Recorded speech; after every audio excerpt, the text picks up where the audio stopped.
Hey everybody, and welcome to the bonus episode of Elden Ring, the video where I go over every last topic I either forgot to go over or couldn't go over in the main playthrough. Well, okay, not every last topic necessarily, but still. The stuff that I thought was worth including. First of all, I actually forgot, I was actually meaning to read the description of the Elden Remembrance that we got last time, but I ended up forgetting. I was too busy thinking about the endings, I guess. It was the vassal beast of the greater will and a living incarnation of the concept of order. So this is what tells you that the Elden Beast was a vassal of the Golden Order, or of the greater will, I mean. It's also just some really cool alien-like creature, and I love all the golden veins inside of it, and that huge scar on its abdomen area where apparently someone hit it. And I think it's theorized that Marika inflicted that wound. I'm not really sure how or when, but that sure happened. The other thing we did not see is the stuff they unlock. The Remembrance of Hoarah, or as we know him, Godfrey, First Elden Lord, unlocks Axe of Godfrey, Weapon of Godfrey, Elden Lord. Not first, just Elden Lord. I guess because we know Placidus Axe was actually the first Elden Lord, right? It was broken into battle fought as leader of the Tarnished during the Long March. This weapon is symbolic of Godfrey's vow to conduct himself as a lord, later becoming an emblem of the golden lineage. In the days of the past, a crown was warranted with strength. So he was the leader of the Tarnished during the Long March, whenever that was. That was when he assumed the identity of Hoarah, I assume. And that was after he got cast out by the Greater Will for, I don't know exactly what he did, but he was cast out away from the Greater Will, and that's when Radagon married Marika and became Elden Lord and left Renala to do so. Ash of War, Hoarah's Earthshaker. Well, I know which one of these I'm getting. Slam both hands to the ground to violently shake the earth and release a shockwave. Follow up with additional input to slam the ground again. Usable on all melee armaments. We got that. Marika's Hammer. Stone hammer made in the lands of the Newmen outside the lands between. The tool with which Queen Marika shattered the Elden Ring, and Radagon attempted to repair it. And then he attempted to shatter our face with it. So it's like they're opposites. Maybe Queen Marika would have tried to repair our face? I don't know. The hammer partially broke upon shattering the ring, becoming splintered with rune fragments. The heroic Radagon's signature attack is to indeed shatter something. He tried to use it to repair it and probably failed because he was too good at using it to shatter things. The Sacred Relic Sword. Sword wrought from the remains of a god who should have lived a life eternal. Thoughts on what the weapon portends are many and varied. Some consider it the mark of a great sin or the sign of a great devastation. Some think it is the end of age, while others the beginning. Wave of Gold. Do you remember episode 37? When I went to fight the Knights of the Great Jar for the first time, and I was playing online so that they were taking other players' builds. One of them was using this weapon, and I remember pointing it out way back then. I don't think you expected it to take this long for us to finally see what weapon this is. Just on that note alone, I think I'm going to get it. I think it's cooler than the normal one anyway. Nowhere here does it says that it was made out of Radagon, though. Hold on. Here's the stats. I keep forgetting to show these, so I need to make up for this. I have so many freaking runes, dude. It's crazy. Oh, we can get Elden Lord Crown of Godfrey, First Elden Lord. He led the war against the giants, faced the Storm Lord alone, Placidus Axe, I assume. Then there came a moment when his last worthy enemy fell, and it was then, as the story is told, that the hue of Lord Godfrey's eyes faded, and that's when he became tarnished. When his last worthy enemy fell, I'm not sure what his last worthy enemy was. Began amongst conflict when Godfrey was lord of the battlefield. So that's probably why there was a Crucible Knight in Farum Azula that was just over a corpse of a dragon. It was probably in reference to him killing Placidus Axe, because the Crucible Knights were against the dragons.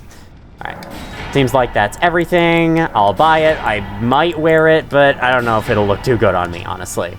I love how he kept some of his legs exposed. He wore these little shorts. This ultimate battle-hardened warrior wearing little shorts. Roderico's back here, sitting down next to Hugh, and I've got to be honest with you all. If I may be completely 100% transparent with you all, I don't think I like the weapon upgrading system in these games. And the reason why is because it is the key thing I feel that has discouraged me from trying weapons in this game. If you've ever been bothered by the fact that I'm basically just using the Twin Blade and this thing over and over again, and a few spells, not even that many spells, just a few, And while, like, I've never tried incantations, I've collected all of this stuff, and I've used approximately 0.3% of it. One part of that is the attribute requirement thing, but even then, that's okay, because in this game, you have Larval Tears and Renala, so you can respec as many times as you want, so even that's not the biggest problem. In other Dark Souls games, it kind of is. Like Dark Souls 1, where you can't respec, and Dark Souls 3, where you're limited to 5 respecs per playthrough, but still, you get the idea. In Elden Ring, having all those options to respec should be getting me to use those other weapons. But there's still one more barrier you need to get past, and that is the fact that for whatever reason that I don't get, every single weapon you pick up, aside from like 3, there's 3 in the game that aren't like this, every weapon starts in an unupgraded, weak state. This is fine for the early game when the unupgraded weapons do good damage against enemies in the early game, but the later and later into the game you get, the more and more useless weapons are going to be once you initially find them.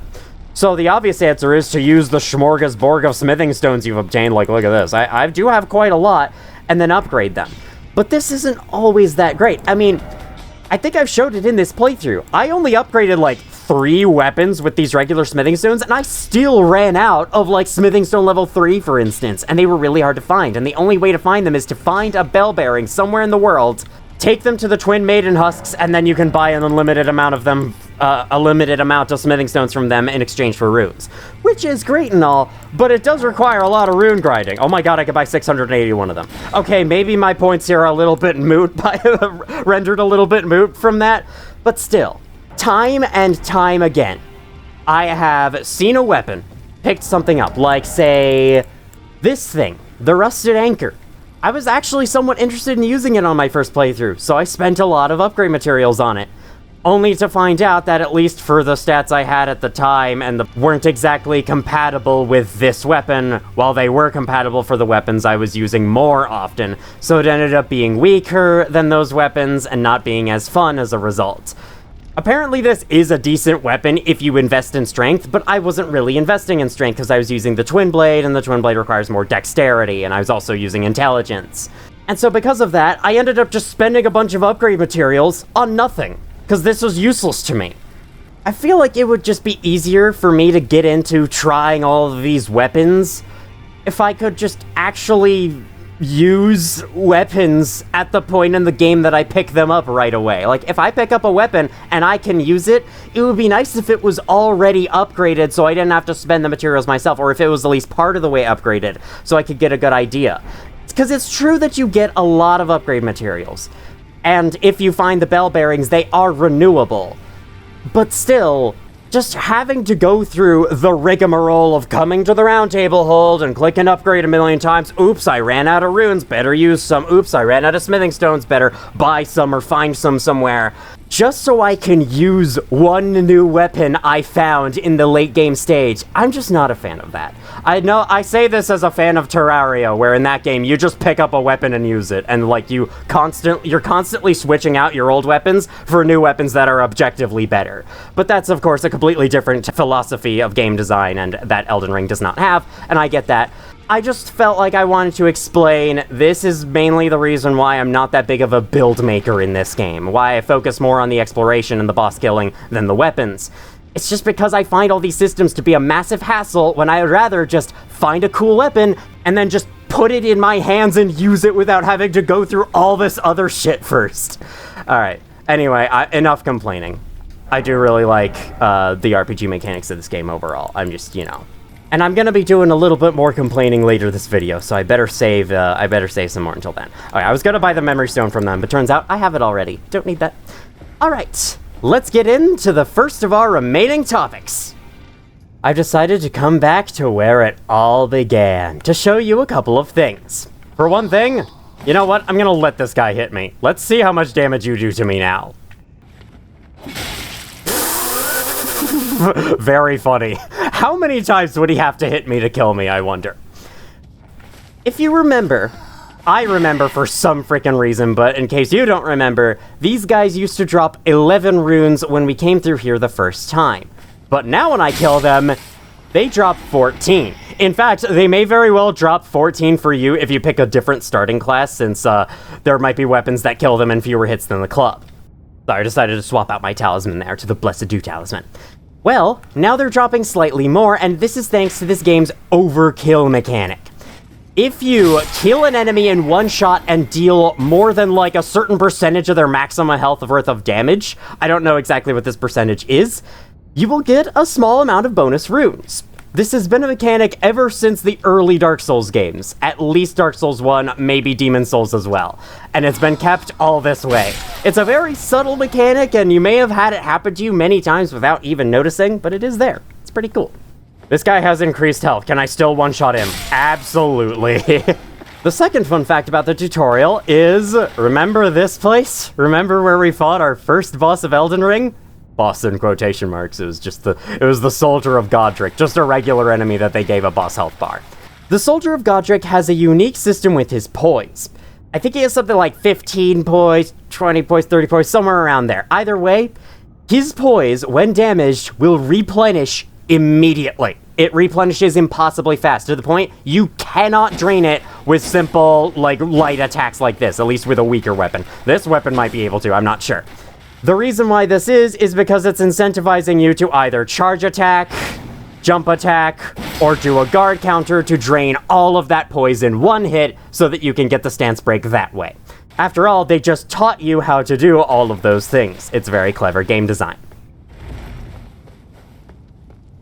Here's what the first step looks like now with the Erdtree on fire. It's like taking over the whole sky. It's ruining the beauty of the lands between, but this is your own fault for your own actions. Or rather, my own fault for my own actions. You guys didn't do this, you watched me do it. I shouldn't blame this on you. Welcome back, Torrent, by the way. We finally get to use him again. Speaking of guard counters, I think I should do one to actually show them off and show what they're like. So allow me to block a hit from you. There you go. They'll do extra damage. It's basically like a strong attack that comes out a little slightly faster as a reward for successfully blocking an attack. Of course, the ones I can do will be significantly stronger than the ones you do at the start of the game, but you know. I would also like to try parrying, because this is something I have never done in my Dark Souls 3 playthrough, nor this playthrough. So let me see. There we go, I did it! Finally. I think that's the first successful parry I have ever had in a Dark Souls game. Not even joking with you. I've just never bothered to try parrying. Okay, that didn't work. You stabbed that over my head. You're just pretending to do stuff, I guess. I can take all of these hits straight to the freaking face. Yeah, look at that. Alright, so some of these are like, the parry isn't working, but I'm still blocking some of the attack at least. There we go. Finally got it. It's a very precise timing. I'll probably learn it more as I continue to play Dark Souls 1, which I have actually started playing on my own time. I tried to parry in that game, and it still wasn't going well, but that's the type of game where I think it's rewarded more, just because I think shield use is more incentivized. I'm gonna have to do it one more time. Nah, really not count? Ah, man, the timing's really strict. Either that or you just can't parry those swipes. I'm sure you can, though. I think for any parryable enemy, you can parry every single one of them, their attacks.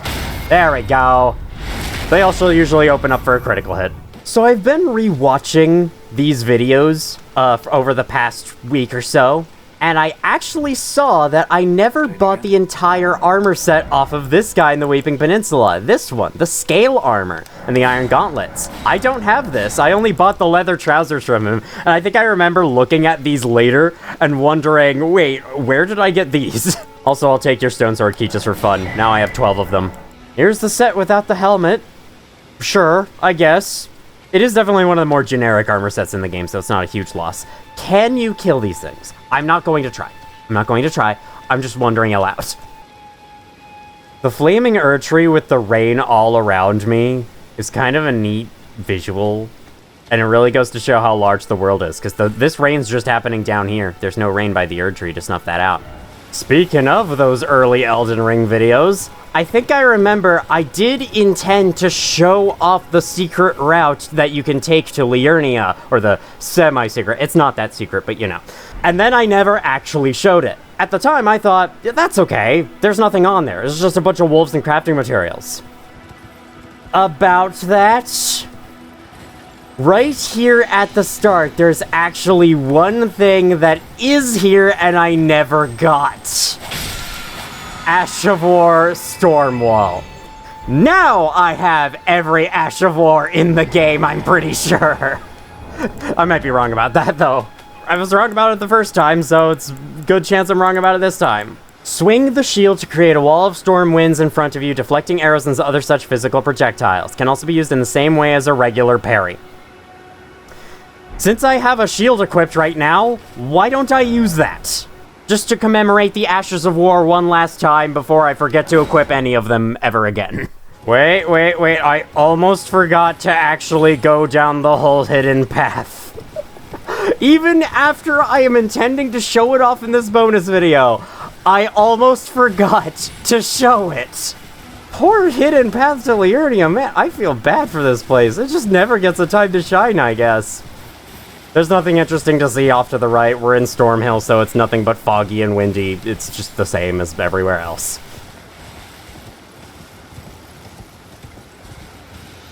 Hello, wolves. Hello, row of fruit. This is exactly what I said was on this path before, and I was not lying, but I was lying about there being nothing special. And I rectified that lie, since I obtained it. You know, all the wolves seem to really care about me, but you can clearly just run right past them, no matter what point in the game you're in. And here we go. This is the cliff that you start on in Liurnia. The weather should clear up eventually and give us the whole view of the place. Yeah, there it is. Speaking of Liurnia, I was watching someone's stream of this game where they were playing it for the first time, and they actually stumbled upon an area of Liurnia I have never seen before. So I'm going to try and find that because there was something quite interesting in there. Oh wow, here's all my choice of affinities for choosing this. I think it's like if you put in a physical affinity Ash of War on something, you can choose any affinity you want after that. Here's Stormwall. Cool, I'll probably try this on something, hopefully. That doesn't seem to do anything to you. Huh, is that doing anything? Deflecting arrows and projectiles. Okay, useless, I hate it.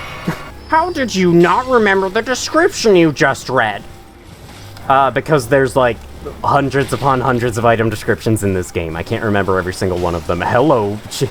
It provides a nice contrast to the sky, the burning Erdtree, I think, in Liurnia at least.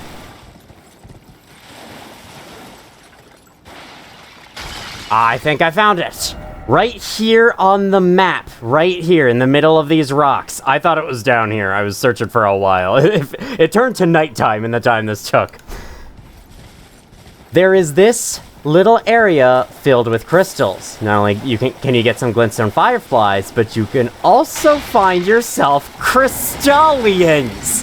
Honest to God, crystallians. In the same region where they're introduced as bosses in mini dungeons, you can find them as regular enemies. That is crazy to me, honestly. It's very possible that by the time you encounter your first Crystallian boss in a mini dungeon, that you've already seen them as regular enemies up to that point. Freaking weird.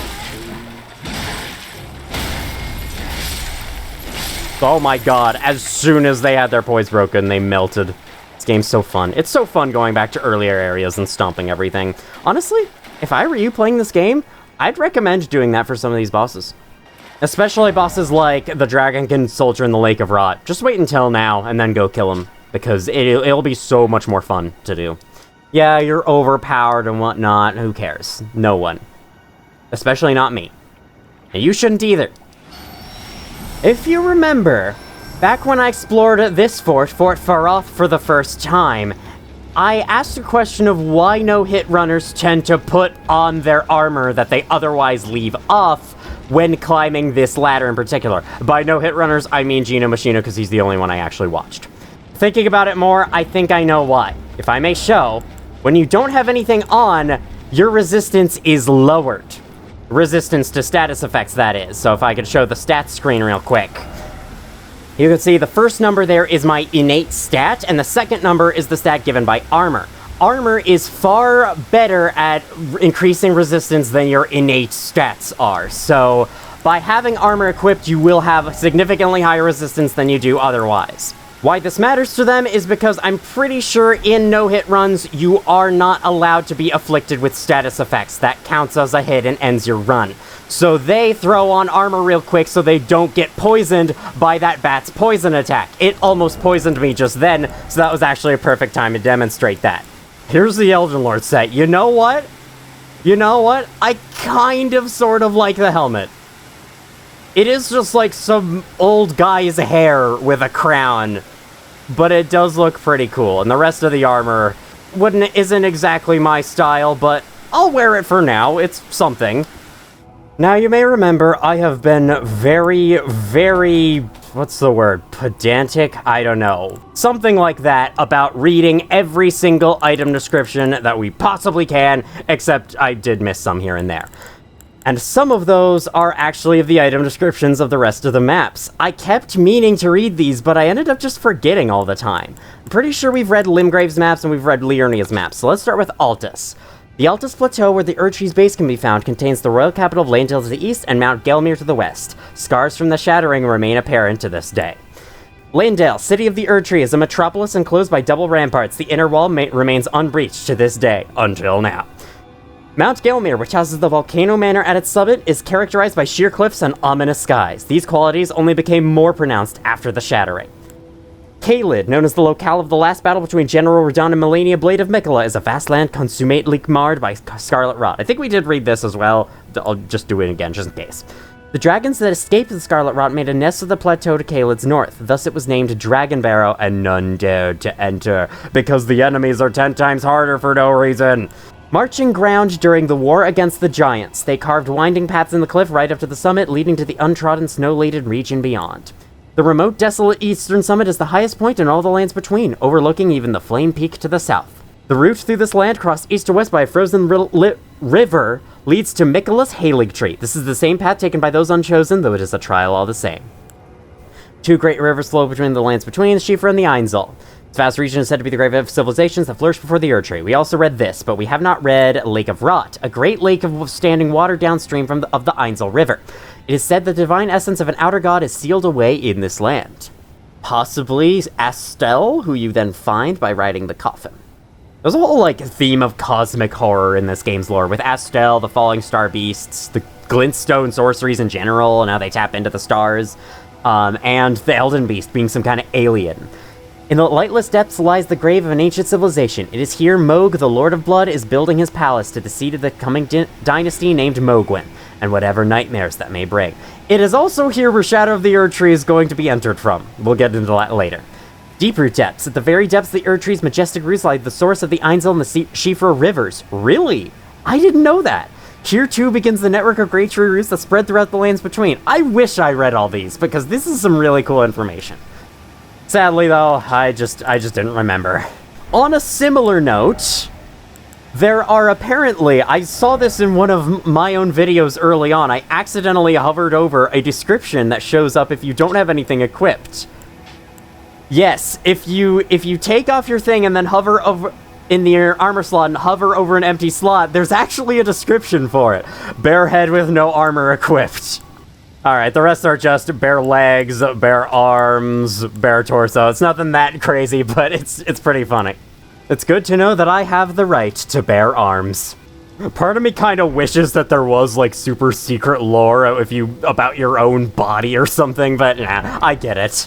There's nothing interesting to say about your hands, or your chest, or your stomach. While I'm talking about regions and talking about the maps, I would like to say a little something that I was meaning to say in the playthrough and then I forgot. I think my least favorite region in this game is probably Caelid.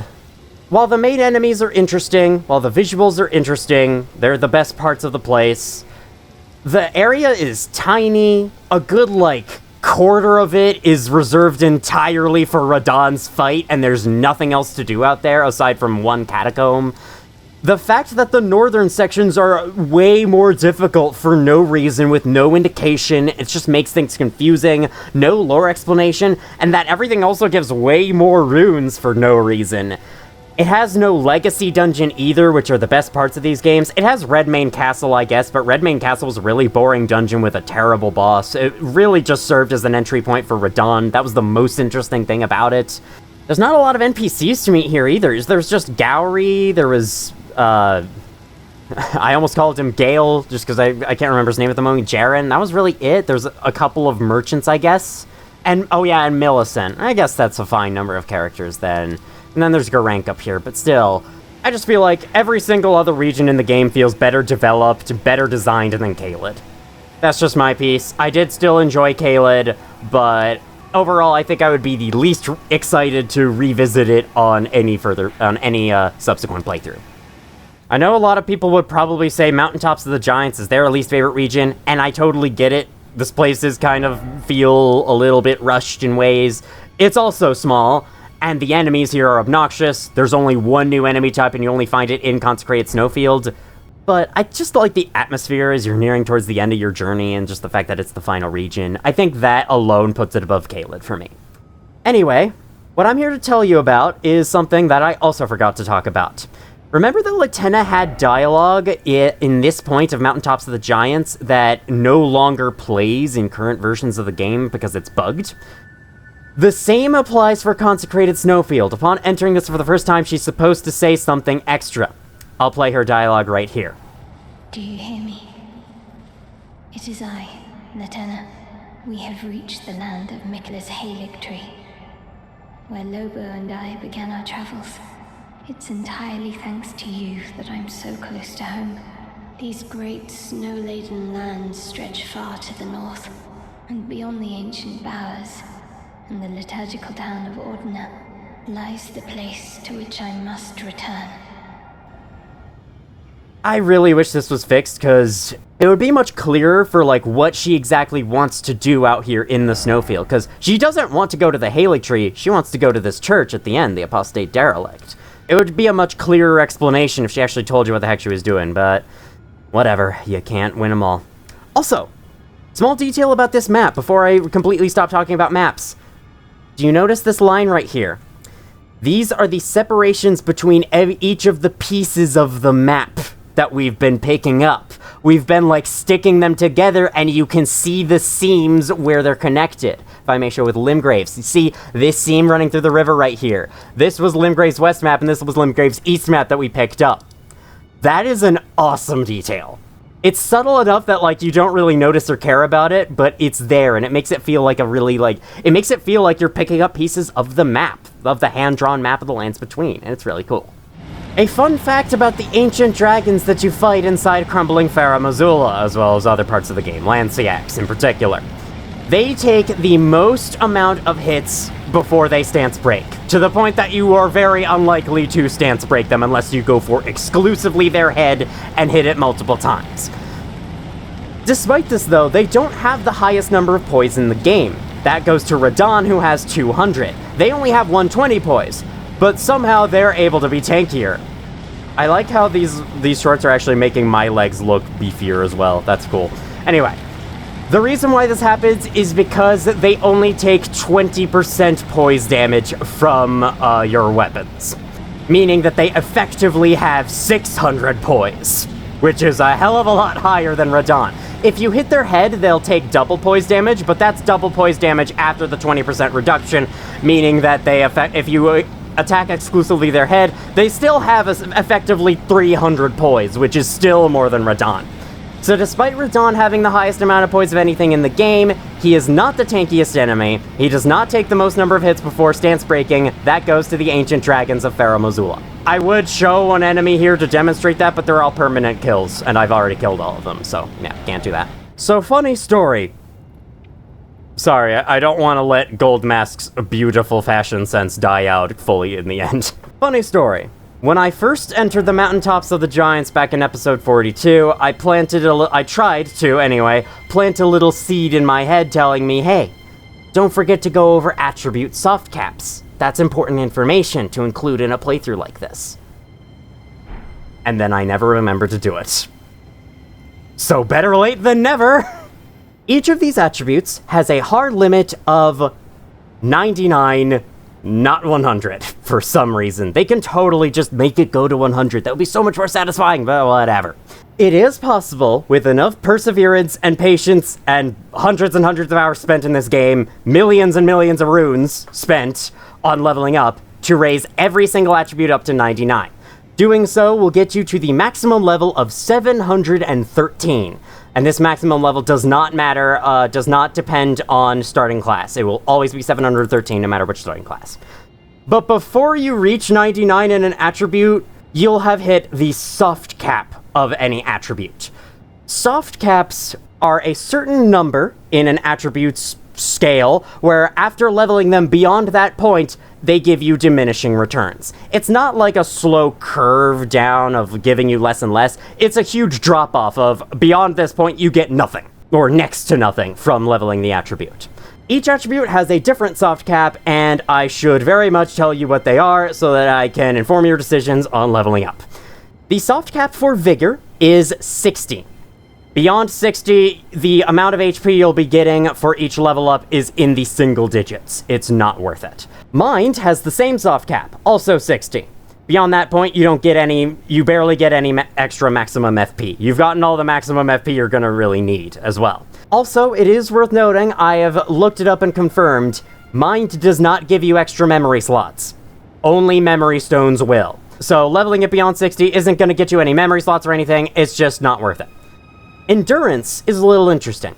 Its soft cap is 50, but I think if you're worried about equip load, you can still go a little bit higher. Still, I feel like the equip load you will have by the time you level this up to 50 will be more than enough to equip almost whatever you want, unless you put huge hammers in all your hands, which why would you do that? At least when it goes for stamina, 50's the soft cap. Beyond that point, leveling up endurance even once might not give you any stamina at all. It might only give equip load. The rest of the stats, all of the weapon stats, all have the same soft cap of, I believe, 80. They have the largest. Though many people also say 60. So somewhere between 60 and 80, if you're within that range, you could probably stop leveling. But the soft caps for these 5 stats only matter for damage scaling. If you don't care about damage scaling and you're more interested in either item discovery from Arcane, I guess, or attribute requirements, they have different, I guess, soft caps, even though they're not really called that. It's worth noting that every point of Arcane that you get gives you 1 point of discovery, which means that at 99 Arcane you have 199 discovery. As annoying as that is. Anyway, the highest attribute requirements for any weapon in the game for each one of these stats is, for strength, 60. For dexterity, 48. For intelligence, 70. For faith, 50. And for arcane, 27. I have a theory that the 27 arcane requirement is for Rivers of Blood, and I'm going to check that right now. No, actually, okay. I don't know what it is for, but there's something that requires 27 arcane. Rivers of Blood only requires 20. Do note, those numbers are for the base game. Shadow of the Erdtree may very well change it by the new weapons that it adds. So you might have something that requires 80 strength or something. But for the base game of Elden Ring, those are the numbers that if you can level each one of those stats up to that point, you can use every single weapon in the game. Assuming you have the smithing stones for it. Which you might not. That would actually be a fun challenge to try and level yourself up to use every single thing in the game. That would be really fun. Also, as a bonus fun fact about the rune cost for leveling up, the table of rune costs for each level and the formula that decides it is actually the same as it is for almost every previous Soulsborne game. As far as I know, the only Soulsborne game not to include this table is Dark Souls 2, because of course it's Dark Souls 2. Also, some people seem to think that 40 is another soft cap for Vigor, and that's technically true, though, because, beyond 40, your HP increases get cut in half from what they once were, and then start decreasing, but it isn't until 60 Vigor that you see the huge drop-off that makes it pointless to even continue. For my next topic, New Game Plus. After the credits in the game are completed, you will get a prompt asking if you want to enter New Game Plus. If you say no, you will be sent back to the round table hold, and you will have the option to start New Game Plus by simply going to the Table of Lost Grace and clicking one of the options there. New Game Plus is also officially referred to as Journey 2 by the game, but because everyone calls it New Game Plus, that's what I'm gonna call it. New Game Plus is the same game with all your weapons and strength and stats and everything, with the exception of your Great Runes, any keys that unlock something, including your medallions, the bell bearings that just give like smithing stones and stuff like that actually are carried over, but any of the NPC given bell bearings will not carry over. There's also some consumable items that are lost. Baldekin's Blessings are removed. I have one right here. The Pureblood Knight's Medal, to teleport you to Mogwin Palace early on, is also removed. I have this, apparently. I'm just going to use that. And finally, Miquella's Needle, which I don't have anymore. All that stuff is lost upon entering New Game Plus, in addition to whatever story progress you had and all your Sites of Grace. Interestingly, though, the world map is kept. You can see the full map of the world at all times. You just can't teleport to any of the Sites of Grace because they're all gone now. Speaking of the Pureblood Knight's Medal, I've never actually used it. So let's do it!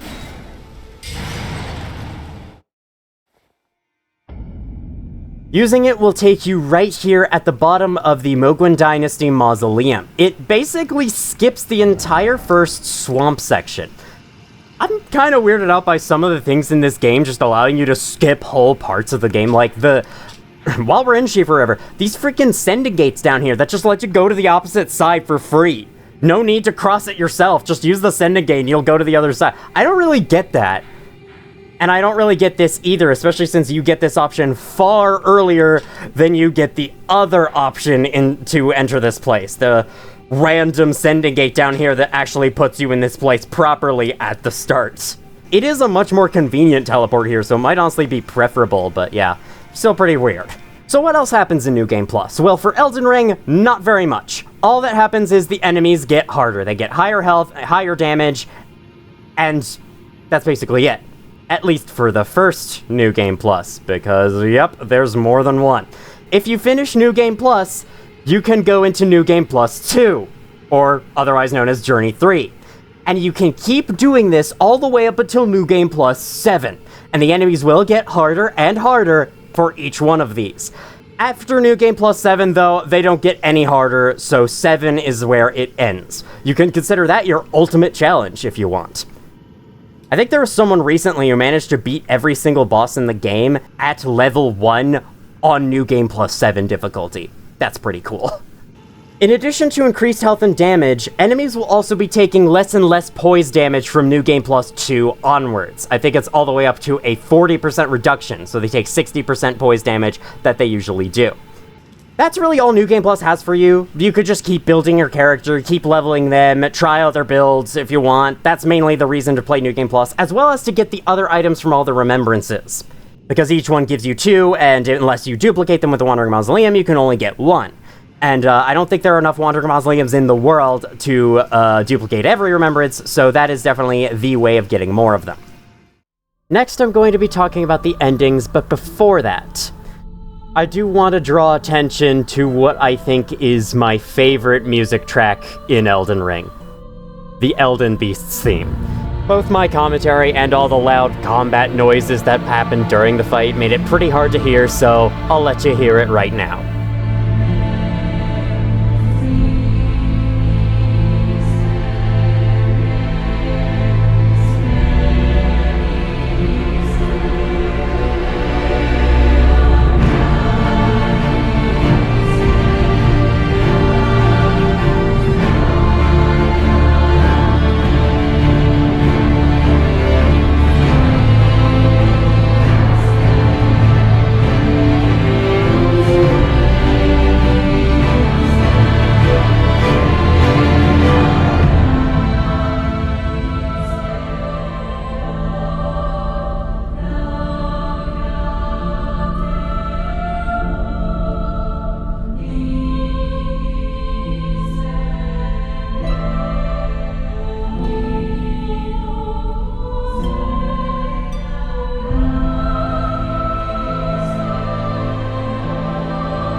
And now for the next topic, and one of our last.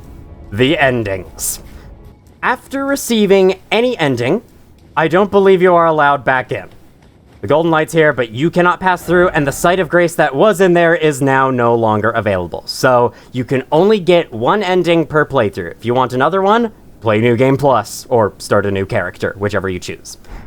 Now, if I may talk about these endings a little bit, because I have some stuff that I want to say about them. And it's not gonna be terribly positive, unfortunately. For starters, I would like to show the ending that happens if you just repair the Elden Ring, no strings attached. That's the ending I got on my first playthrough, and I deliberately recorded it so that I could show it to you here. Enjoy my lovely fashion while you're at it.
The fallen leaves tell a story of how a tarnished became Elden Lord. In our home, across the fog, the lands between.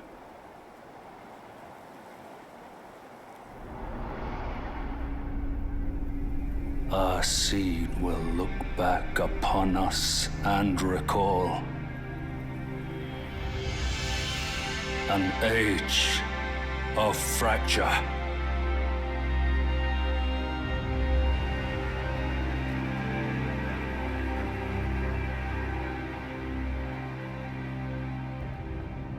It is just like a 2-second cutscene of your character on a throne, but I do like it a lot. It might be my favorite ending, like, atmosphere-wise, just because of the way the narrator says the fallen leaves tell a story again. It's pretty cool.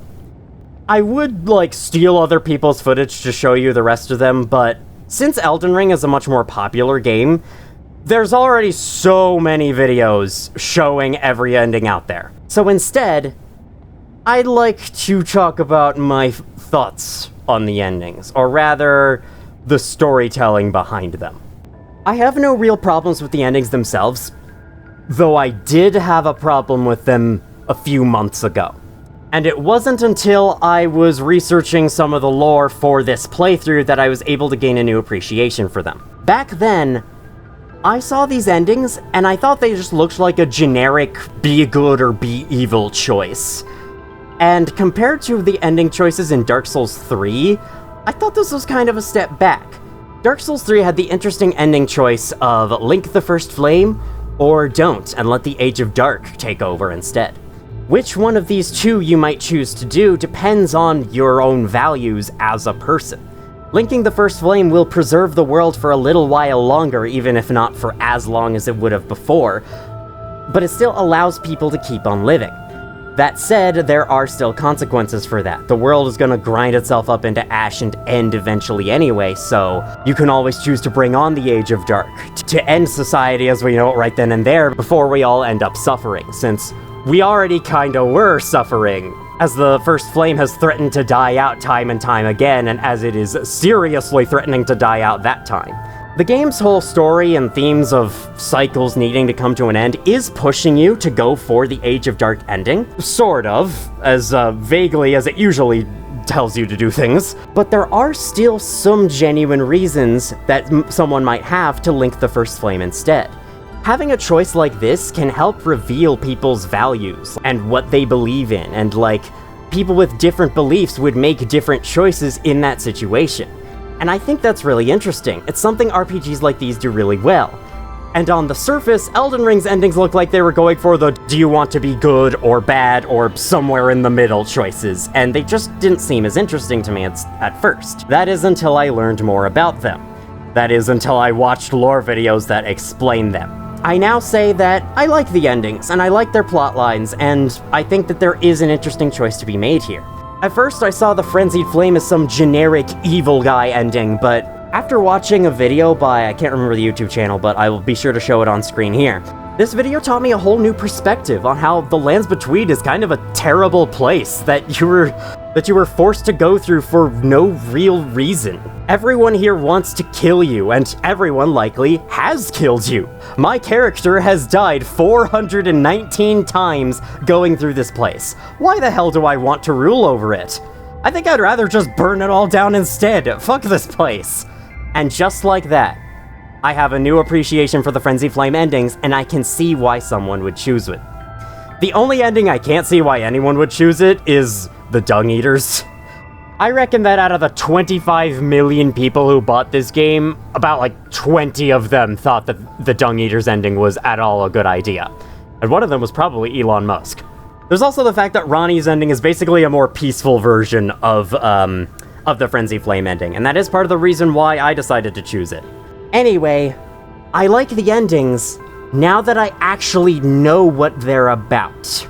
It is within that where my problem lies.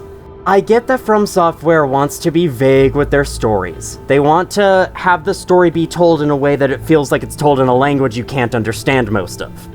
And I am okay with this when it comes to lore or unimportant backstory for characters that ultimately, though it is there and it is interesting, it doesn't matter at all to your character.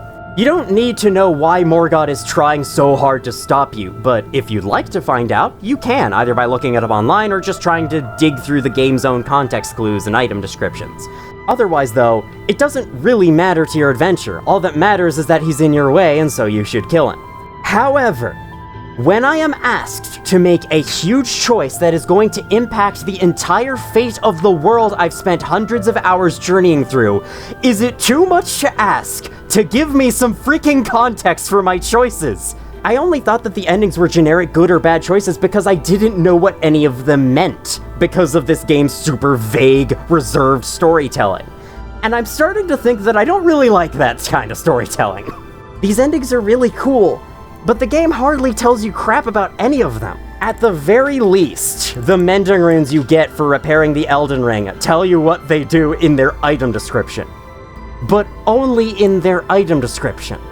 Not by the NPCs whose questlines you have to follow to obtain them and who give them to you in the end. No, in the item description that not everyone is going to read. I know that, in these games, you should read item descriptions, right? It's a part of the experience. But not everyone will. There's a lot of items. That's a lot of descriptions to read. And I know for a fact that, after playing this game myself, you pick up new items all the time, and it can get kind of tiring to read these descriptions after a while. Not everyone's going to do this. So this is critical information towards the choice that they are being asked to make at the end of the game, hidden away in some frickin' description, rather than being told by the character whose quest you follow to get it. I don't get that at all. Especially for Fia. She talks for a really, really long time before giving this to you, or unlocking the option to fight Fortisax, to which then unlocks the mending rune. In absolutely none of her constant nattering on does she ever explain what the hell this mending rune is going to do. She just goes on about being a deathbed companion and conceiving a child, which I guess the child is the mending rune, but her dialogue has nothing to do with anything. Aside from deathbed companions, which, it's fine to have that. As, again, that's a vague lore thing. That's fine, that can stay. If you were going to make her talk forever, why not put an explanation for what she wants you to do in there? It would make so much more sense, not only for, actual storytelling structure, but also for the in-game universe. Does your character at all know what they're doing? How does your character even get the information from the item descriptions? I think the answer is they don't. The information is for the player, and then you are the player controlling the character. But the NPCs are people who are talking to your character, so why aren't they explaining anything? Ranni's ending has the exact same problem, only instead of an item description, her context is hidden in a secret encounter that I guarantee you, like, at most 20% of players ever found.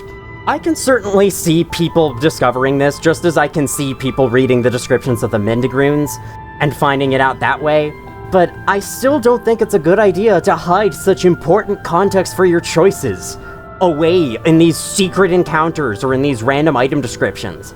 I guess they're not random if they're coming from the Mending Runes. Still, this is freaking important information that Ranni should have just said to me when I got married to her.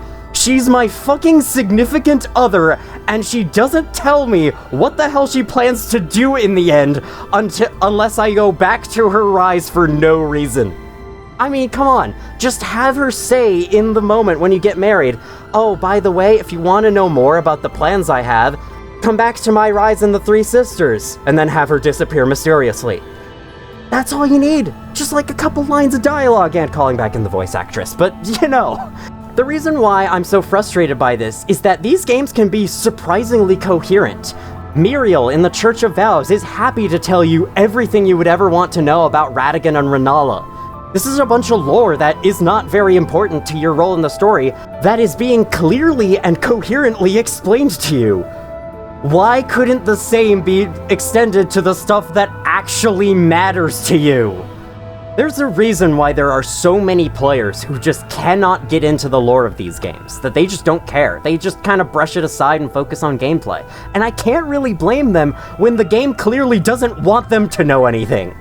I want to reiterate that I think it's okay for lore about random characters to be as vague as it wants to be. That's fine. But I think it's kind of a problem to be incredibly vague about your ending decisions that will alter the fate of the world.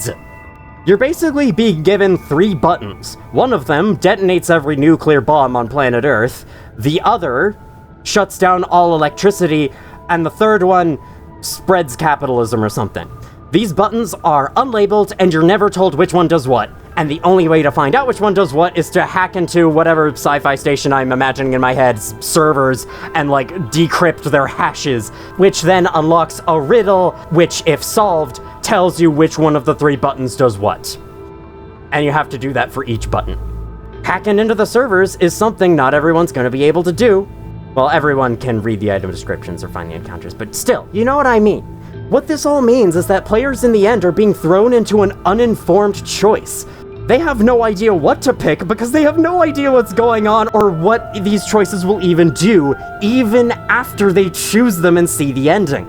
All that happens when you use a Mending Rune is you get the exact same identical cutscene as the Elden Lord ending, shot for shot, except the color of the world is different, the age that the narrator shouts out is different, and there's different music playing.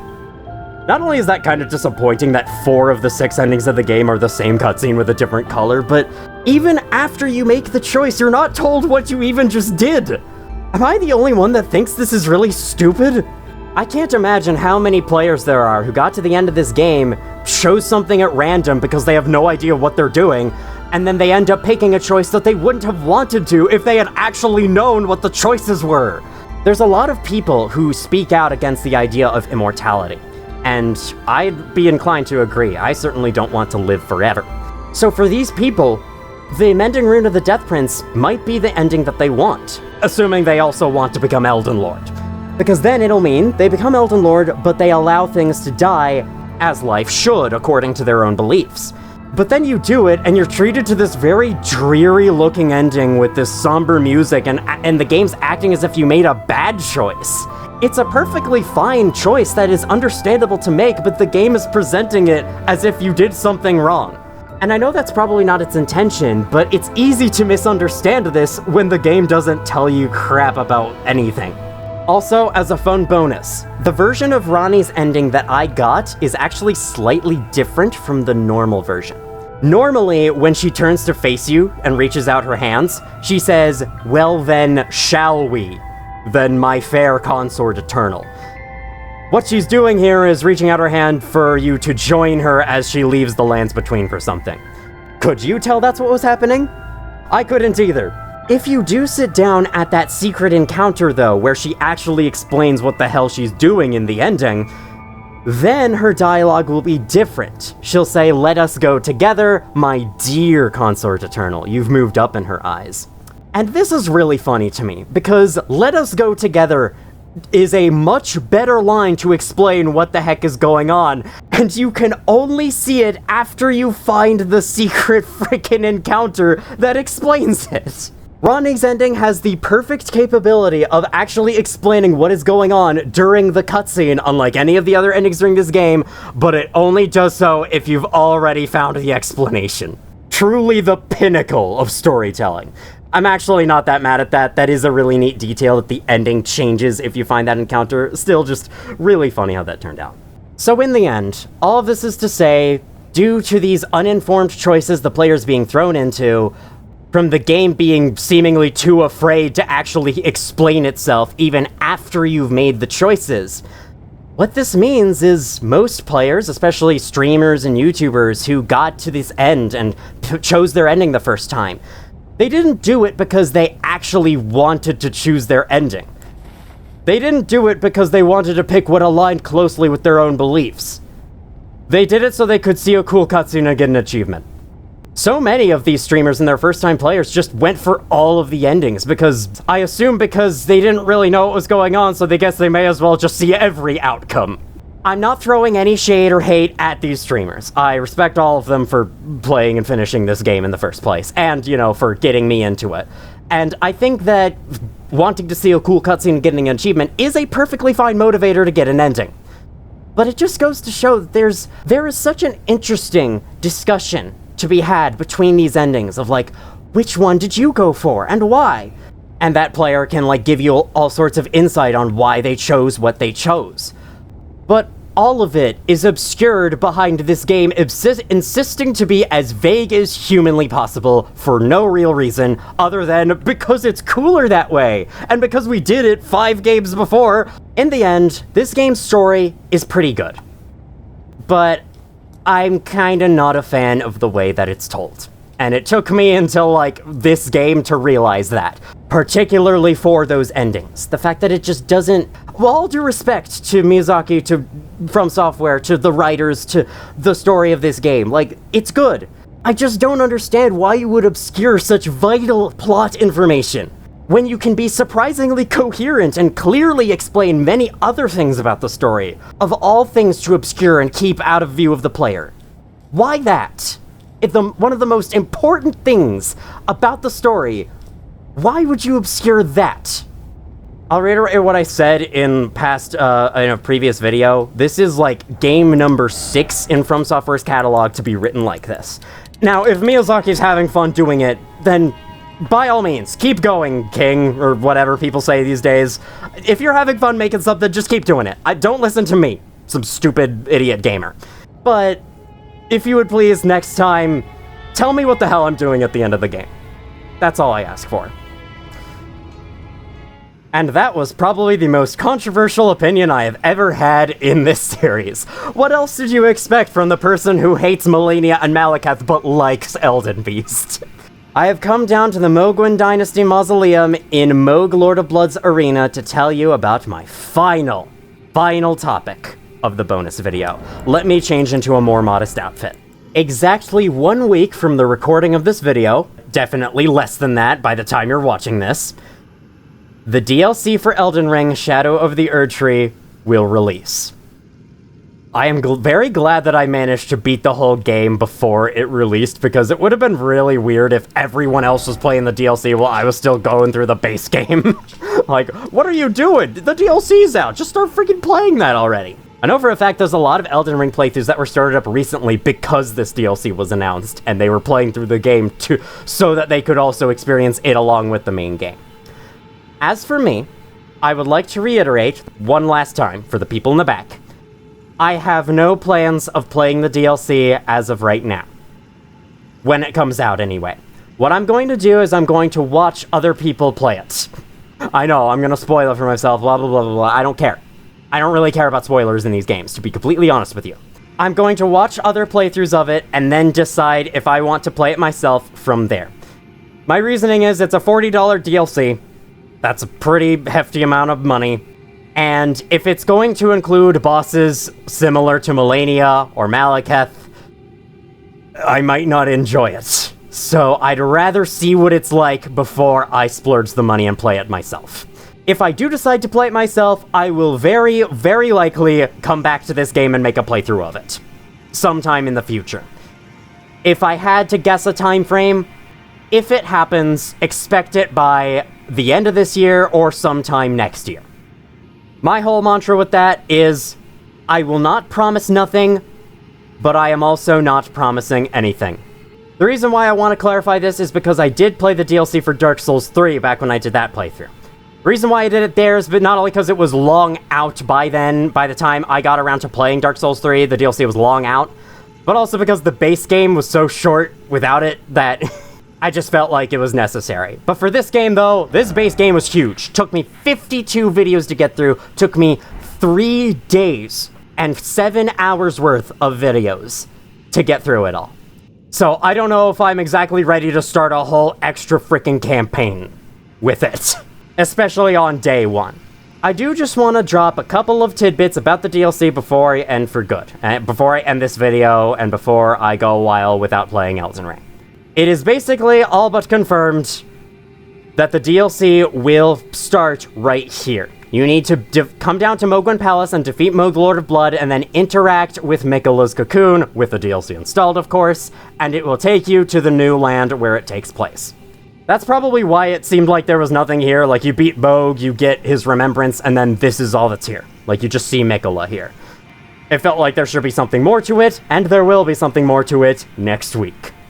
I don't know exactly what level you're intended to be when entering it. If I had to guess, it's probably a late game level, since that's usually how the DLC's difficulty is.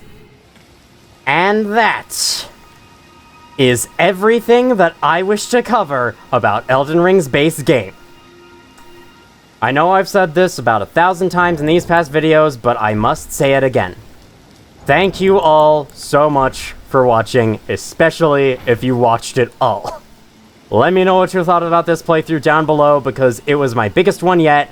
I do not plan on doing another playthrough of this size anytime soon. That's another reason I'm holding off on the DLC. The DLC might be huge for all I know, and it might take me longer than my Dark Souls 3 playthrough even, so yeah. And in the meantime, I think I'm going to play something significantly smaller, but sweeter. At the end of my Dark Souls 3 bonus video, I redirected you all to the Dark Souls 3 launch trailer, which I felt like was a great video to showcase the amazing journey that playthrough was.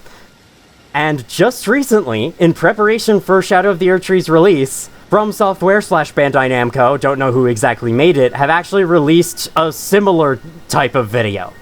So, I shall redirect you to watch that after this video is done, just because I think it would be a great way to end this massive, massive journey. I didn't mean to stand back up. Sit back down, you need the rest. You've done enough.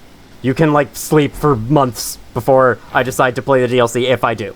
I will link that video in the description, in the top right corner, and I will also include it at the end of the playlist. Until next time, thank you all so much for watching, if you did. And as always, I will see you all in the future.